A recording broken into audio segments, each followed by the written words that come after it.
തുറക്കടാ, മര്യാദക്ക് തുറക്കാനാ പറഞ്ഞത്. ഞാൻ എന്ത് കുറ്റം ചെയ്തിട്ട് എന്നെ ഈ ലോക്കപ്പിലിട്ട് കൂട്ടിയത്? ലോക്കപ്പ് മരണം ഞാൻ കേട്ടതേ ഉള്ളൂ. മര്യാദക്ക് തുറന്നില്ലെങ്കിൽ ഞാൻ ചവിട്ടി പൊളിക്കും. എടാ തുറക്കടാ, എടാ തുറക്കാൻ. പൊട്ടപ്പെട നോക്കടാ.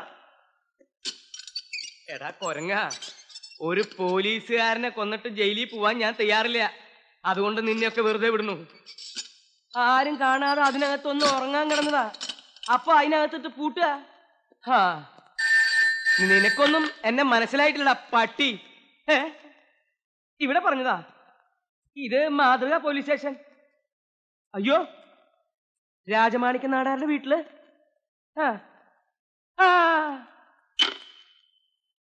എടോ, നാളെ നാടാരുടെ വീട്ടില് CM വരുന്നു.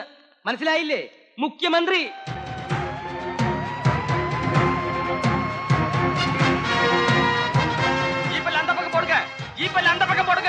தலைவரே, அவர் வந்தாச்சு. வாங்க வாங்க. முக்கிய அமைச்சர் வாழ்க, முக்கிய அமைச்சர் வாழ்க, முக்கிய அமைச்சர். ஓ, என்ன ஸ்பீடு. வணக்கம் சார். வணக்கம் முதலமைச்சரே, நல்லா இருக்கிறீங்களா? എന്താ നാടാരെ, കളിയാക്കാണോ? എനിക്ക് സൂഹിക്കാൻ പറ്റിയ സമയമാണല്ലോ. வாங்க உள்ள போய் பேசுவோம். മുഖ്യ அமைச்சர். ഓ ശരി. പിന്നെ ഒരു സല്യൂട്ട് ഇവിടെ ആകാം. MLA സല്യൂട്ട് ചെയ്യാൻ ഇന്ത്യൻ പോലീസ് റൂളിൽ അങ്ങനെ നിയമമൊന്നുമില്ല. നിയമമൊന്നും ഇല്ലാന്ന് എനിക്കറിയാം. പക്ഷേ വെറും ഒരു സാധാ പോലീസ് മൂത്ത് ഏഡ് മൂത്ത് ഇൻസ്പെക്ടറായി നിൽക്കുന്ന തന്നെ വീണ്ടും ഒരു വെറും സാധാ പോലീസാക്കി മാറ്റാൻ എന്നെ പോലൊരു MLAക്ക് വരെ കഴിയും. കാണണോ? ഉനക്ക് പാക്കണമാ? MLA നിന്നെ നല്ലായിரு. നീ കട്ടപ്പുമ്മ ഫാമിലി. ആറാട്ട് നന്നാവണമെന്ന് ആനയ്ക്കുണ്ടോ നിർബന്ധം? അതിന് കുറെ പട്ടയും മടലും തിന്നണം. ഏത് തെണ്ടിയെ സല്യൂട്ട് ചെയ്താൽ എന്താ? ജീവിക്കണ്ടേ? നമ്മുടെ രാജ്യം ഇങ്ങനെയായി പോയല്ലോടോ. ഓ, തനിക്ക് അതിന് ഉത്തരല്ലേ? എന്നാ തനിക്ക് ഇരിക്കട്ടോ ഒരു സല്യൂട്ട്. കൊണ്ടുപോയി തിന്ന്. ബാലേന്ദ്രനെ ഒതുക്കാമെന്ന് താൻ പറഞ്ഞപ്പോ അത് ഇത്രത്തോളം കടന്നു കൈയായിരിക്കും നീ കരുതിയില്ല. 100-300 പേരുടെ ജീവനല്ലേ പോയത്? 3 கோடிக்கு மேல ஆள் உள்ள இந்த ஸ்டேட்ல 300 பேர் செத்து போனது ரொம்ப சின்ன விஷயம். ஆனா ஏன் டிஸ்டிலரி அது பெரிய விஷயம். ஆமாமா, டிஸ்டிலரி தான் பெருசு, உயிரா முக்கியம். അതൊക്കെ ഇനി എങ്ങനെ നടക്കുന്നടാ? நடக்கும். அதுக்கு நான் வழி சொல்றேன். എങ്ങനെ? நான் சொல்ற ஆள் எக்ஸைஸ் மினிஸ்டர் ஆகணும். അതെങ്ങനെയാ നാടാരെ? ബാലേന്ദ്രന്റെ പാർട്ടിക്കല്ലേ എക്സൈസ് വകുപ്പ്. അവരത് വിട്ടുതരൂ. തരമാട്ടെ தலைவரே, நான் அந்த கட்சியில சேர்ந்து மினிஸ்டர் ஆகட்டுமா? ஆமா, வாயை மூடிட்டு சும்மாறா. அத பத்தி நீங்க கவலையே படாதீங்க. அந்த விஷயத்தை நான் ஏற்கனவே டீல் பண்ணி வச்சிருக்கிறேன். அந்த கட்சிக்காரன் தான் மந்திரி ஆகணும். முள்ளால தானே எடுக்கணும். CK மினிஸ்டர் ஆகணும். CKயோ? அந்த ஆளு MLA இல்லையே. அது ஒரு ப்ராப்ளம் இல்லடா. 6 മാസத்துக்குள்ள വന്നാ പോതും. അടടാ, அப்படி ഒരു റൂൾ இருக்கா? അതൊക്കെ അത്ര എളുപ്പമുള്ള കാര്യമാണോ? മാത്രമല്ല CKയുടെ പൊളിറ്റിക്കൽ ഇമേജ് അത്ര ക്ലിയർ അല്ല. ஆமாமா, அந்த இமேஜ் கிளியர் உள்ள ஆள் வந்தா நம்ம விஷயம் நடக்காது. இந்த விஷயத்துல இன்னொரு ரிஸ்க் எடுக்க நான் தயாரா இல்ல. இது ஏன் விஷயம் மட்டும் இல்ல, உங்களுக்கு சம்பந்தப்பட்ட விஷயம். அதனால இதுக்கு கரெக்டான ஒரே ஒரு ആൾ CK.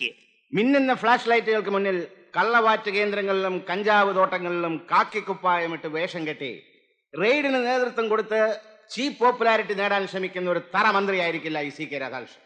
അപ്പോ അവർക്കെതിരെയുള്ള അങ്ങയുടെ പോളിസി കർശനമായിരിക്കില്ല എന്നാണോ? വളരെ കർശനമായിരിക്കും, എല്ലാ തലങ്ങളിലും. സംസ്ഥാനത്തുണ്ടായ മദ്യദുരന്തത്തിന്റെ അനന്തര നടപടി എന്താണ്? ദുരന്തമുണ്ടായി എന്നത് അത്യന്തം ഖേദകരമാണ്. സംഭവത്തെക്കുറിച്ച് അന്വേഷിക്കാൻ കമ്മീഷനെ വെച്ചിട്ടുണ്ടല്ലോ. കമ്മീഷന്റെ റിപ്പോർട്ട് വരട്ടെ. കുറ്റക്കാരാരായാലും ശിക്ഷിക്കപ്പെടും. MLA അല്ലാത്ത സാറിനെ തന്നെ മന്ത്രിയാക്കിയതിന്റെ പിന്നിൽ പ്രത്യേക ഉദ്ദേശം വല്ലതുണ്ടോ? കാശുണ്ടാക്കാൻ മിടുക്കനായ ഒരാൾ വേണം. എനിക്കല്ല, ഖജനാവിലേക്ക്. സർക്കാരിന് ഏറ്റവും വരുമാനമുള്ള വകുപ്പല്ലേ. വകതിരിവുള്ള ഒരാൾ വേണമെന്ന് തോന്നിക്കാണും പാർട്ടിക്ക്. ഏത് മണ്ഡലത്തിൽ നിന്നായിരിക്കും സാർ മത്സരിക്കുക? Excuse me, your good name please? Kavitha Menon, Delhi Times. Well miss Kavitha Menon, അത് ഞാനല്ലല്ലോ, പാർട്ടിയല്ലേ തീരുമാനിക്കുന്നത്. Okay, we will meet again. ഡിസ്റ്റിലറിയെ പറ്റി നിങ്ങൾ വറി ചെയ്യേണ്ട നാടാരെ. ഈ CK മന്ത്രിയായിരുന്നാൽ മീനാക്ഷിപുരത്ത് 1 അല്ല 9 ഡിസ്റ്റിലറി അനുവദിക്കും. പക്ഷേ പ്രശ്നം അതല്ല. 6 മാസത്തിനകം ജയിച്ച് MLA ആവണ്ടേ ഞാൻ. അതിനെ പറ്റി ഒരു മണ്ഡലം ഏതാണുള്ളത്? ഷൊർണൂരിലെ കലാമണ്ഡലം ഇരിക്കെ ഇല്ലയാ തലവരെ? வாய மூடுறா. அத பத்தி நீ ஒன்னும் கவலைப்படாத. நீ ஜெயிக்க கூடிய கான்ஸ்டிட்யூன்ஸ நாடார் கொடுக்கறேன். ഏതാണെന്ന് പറ നാടാരെ. ഇലക്ഷൻ വരുമ്പോ മുന്നണികൾ പോലും ഷുവർ സീറ്റിന് വേണ്ടി കയ്യും കാലോട്ട് അടിക്കുക. ഉം. ഒറ്റയ്ക്ക് നിന്നാൽ കേരളത്തിലെ 140 കോൺസ്റ്റിറ്റ്യുവൻസികളിൽ ഓരോന്നിലും ചുരുങ്ങിയത് 10,000 വോട്ടെങ്കിലും പിടിക്കാൻ പറ്റിയ ഏത് പാർട്ടിയാണ് ഇവിടെ ഉള്ളത്?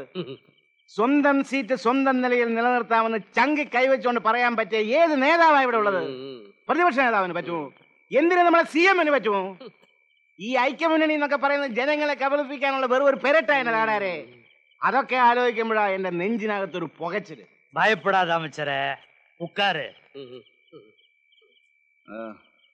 உனக்கு மீனாட்சிபுரம் போதுமா?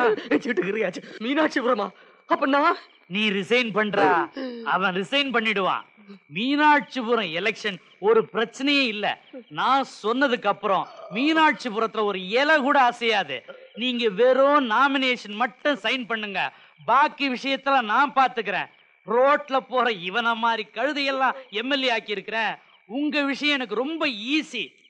நான் சொன்னது கரெக்ட் தானே நடராஜா? நடராஜா, நடராஜா, ரீத் வைக்கிற மாதிரி பண்ணாதடா.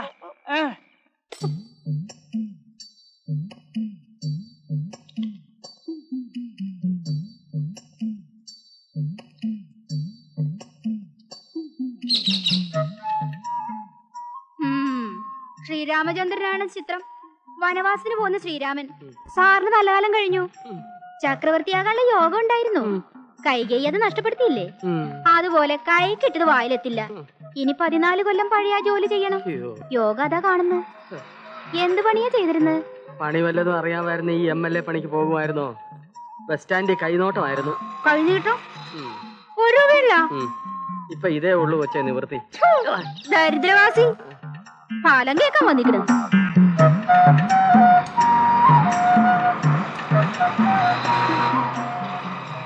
സാറേ ഒന്ന് നിന്നേ നിന്നേ നിന്നേ.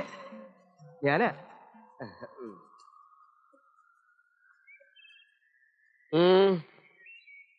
MLA സാറ് റിസൈൻ ചെയ്യാന്ന് കേട്ടു. யார் சொன்னது? அப்படி ஒரு டிசிஷன் நான் எடுக்கலையே. ஆனால் நாடாரெடுத்தாச்சு. அப்படியா? எனக்கு இன்ஃபர்மேஷன் கிடைக்கவே இல்லையே. കാലയിലെ അവർ നിക്കർ പോട്ട് എണ്ണ തേച്ച് നിക്കർത് പാത്തിട്ട് തന്നെ ഞാൻ വന്നേ. എങ്ങനെ അറിഞ്ഞു? സാറിനെ ഞാൻ രാവിലെ മുതൽ തപ്പി നടക്കുകയായിരുന്നു. എതുക്ക്? എടോ, തനിക്ക് ആ നാടാര് ഇടാൻ തന്ന വാച്ചും മാലയും വൈരമോതിരവും താൻ ആർക്കോ വിറ്റു എന്ന് നാടാര് പരാതിപ്പെട്ടിട്ടുണ്ടല്ലോ. സത്യം പറയുന്നോ അതോ ഞാൻ പറയിപ്പിക്കണോ? പറയണോ? സത്യം പറയാം. ഞാനത് സ്വർണ്ണപ്പണിക്കാരൻ സ്മഗ്ലർ സുബ്ബയ്യ റെഡ്ഡിയാർക്ക് വിറ്റു. ജീപ്പിക്കാര് ഈ ഷാളും ഷർട്ടും ഊരിത്ത നാടാര് പ്രത്യേകം പറഞ്ഞിട്ടുണ്ട്. ആ അവിടെ വെക്കേ. നിക്കടാ, അടിക്കടാ സല്യൂട്ട്. അങ്ങനെയല്ല, ശരിക്കടിക്കടാ. പദവി പോയ പട്ടിക്കും വേണ്ട നീ ഇപ്പൊ തനിക്ക് മനസ്സിലായല്ലോ. കേരള ജീപ്പില് ജീപ്പിൽ കയറുന്നതിന് മുമ്പ് ഞാനൊരു തമാശ പറഞ്ഞോട്ടെ? തമാശയാണെങ്കിൽ പറയാം. എന്റെ ഭാരത മാതാവേ, മാതാവേ, ഏതൊണക്ക പോലീസുകാരനെ സല്യൂട്ട് അടിക്കേണ്ട ഗതികേട് ഒരു നാട്ടിൽ MLA-ക്ക് വന്നല്ലോ. ഇതാണോടാ തമാശ? ഇതാണ് തമാശ. ഇതാണോടാ തമാശ? കേരള ജീപ്പില് പോലീസുകാരോടാ തമാശ? നിന്നെ ഇടിച്ചിടിച്ച് മന്ത്രിയാക്കുന്നു.